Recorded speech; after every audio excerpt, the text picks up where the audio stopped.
7 ta' Jannar San Raimond ta' Peñafort, saċerdot, għex bejn l-1175 u l-1275.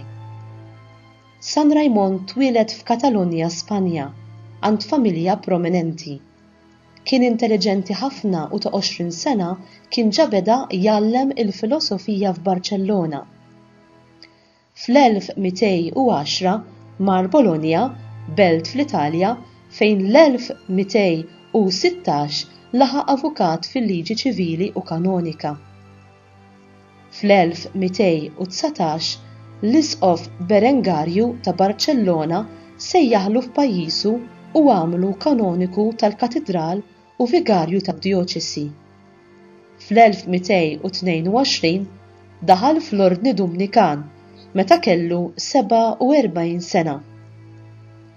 Kien bniedem verament apostoliku, bniedem ta' erf u ta' ħajja tajba, kollu ħeġġa għal formazzjoni tas-saċerdoti u tħejjija tagħhom għall ministeru u kien għalihom li kiteb kollezzjoni ta' każijiet ta' kuxjenza biex jgħin lill-konfessuri.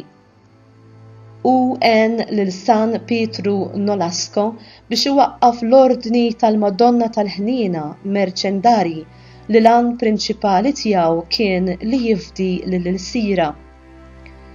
Fl-1230 mar Ruma fuq talba tal-Papa Grigor IX biex ikun il-konfessur tiegħu u biex jiġbor flimkien id-digriti kollha tal-papiet li kienu ilhom żmien mingħajr ordni u ġabarhom f'5 kotba imsejħa Decretalis Grigorii IX.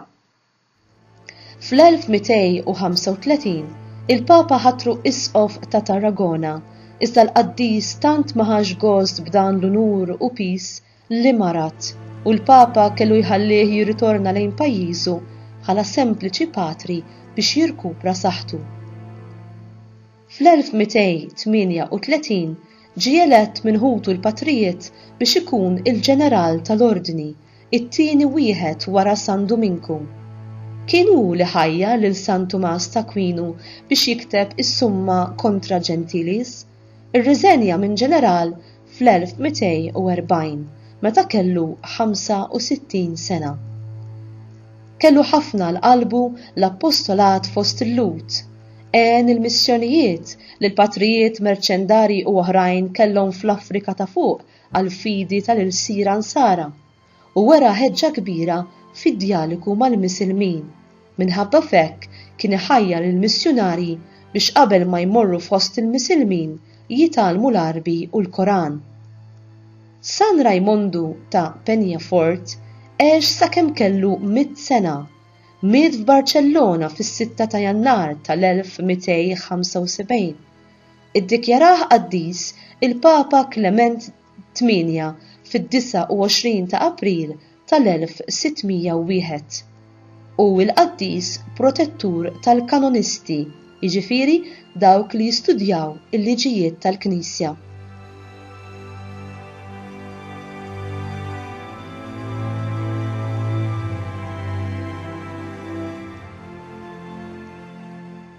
San Raimond ta' Peñafort kien avukat kanonista.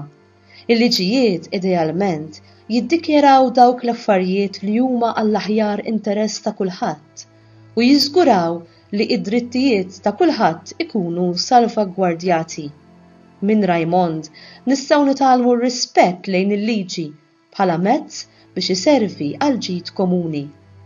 La darba San Raimond ta' Peñafort ġie magħżul bħala l-patrun tal-avukati, xtaqt nirreferi għal parti mid-diskors li l-Arċisqof Charles Scicluna qal waqt l-omilija tiegħu fil-ftuħ tas-sena forensi tas-sena 218 fl-ewwel ta' Ottubru.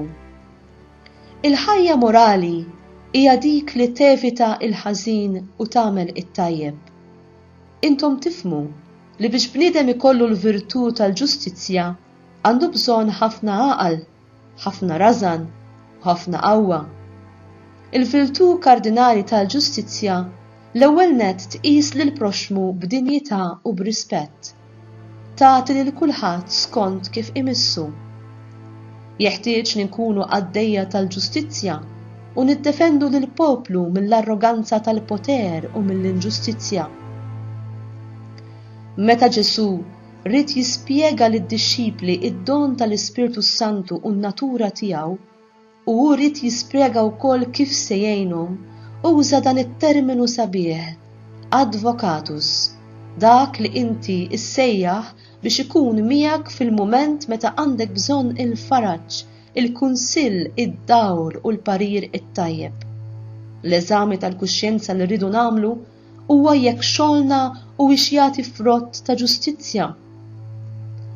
Alla ħares naslu fit-traċedja li l-qrati tal-ġustizzja ikunu strument ta' oppressjoni. Aħna li aħna għaddejja tal-verità, alla ħares insiru strumenti tal-gidba għaliex inkella mhux biss qed naħlu żmien tagħna imma qed nagħtu servizz ħażin lir-Repubblika. Aħna għandna bżonn inkunu qrib in-nies tagħna li tkun advocatus tfisser li tkun qrib in-nies. Kultant tħoss li klijent mhuwiex interessat la fil-ġustizzja u wisq anqas fil-verità. Inti trid taqdi s-servizz li jitolbok imma ma tistax tikkomprometti la l-verità u lanqas il-ġustizzja. Alla ħares iħarsu lejna bħala l-avukati li qegħdin hemm biex nisolħu n-nies. Aħna qegħdin biex inkunu qrib in-nies fil-verità.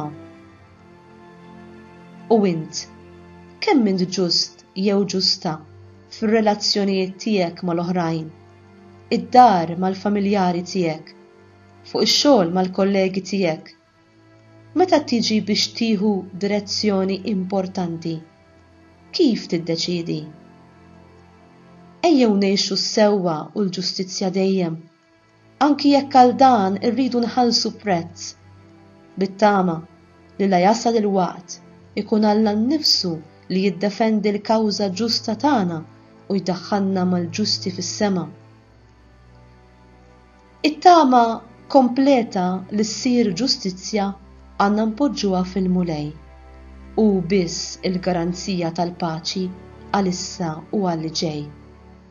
Ejjew nitolbu għal dawk li jaħdmu fil-qasam tal-liġi bis-San Raymond ta' Peñafort jinterċedi għalihom ħalli jaqdu dmirijietom kif jixraq lill-poplu talla.